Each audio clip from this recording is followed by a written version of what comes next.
Parts of a wave. What are they?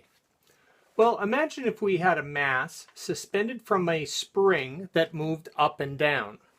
So as this spring moves up and down, if we attached a pen to this and slid a paper across behind the mass spring system, we would end up getting a sine wave. Now, what are the parts of that sine wave?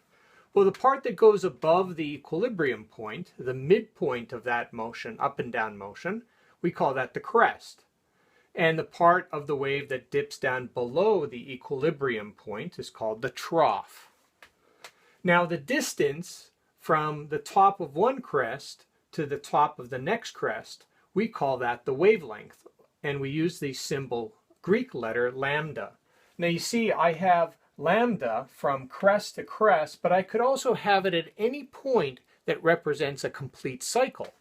So here, what I have is I've drawn this blue line to show you one complete cycle that begins at the equilibrium point.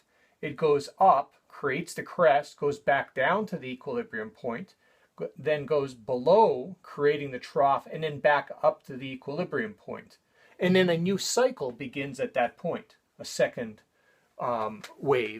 second wavelength. Now, what else do we have? We also have the amplitude. The amplitude refers to how high that wave is. And we can see that we have a positive amplitude and a negative amplitude. The negative amplitude would refer to how deep the trough is. So the crest and the trough are going to be equal lengths, but one's going to be up and the other one's going to be down. So just to define these terms, crest is the high point of the wave, measured above the equilibrium point. The trough is the low point of the wave, measured below the equilibrium point. The amplitude is the height of the wave, measured from the equilibrium point. And the wavelength, or the size of the wave, how big the wave is, it would be measured from crest to crest, or one complete cycle.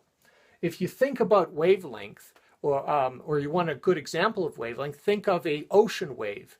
If you are playing around on the shore and the waves are coming at you at a particular frequency, the distance from one wave to the next wave is considered the wavelength.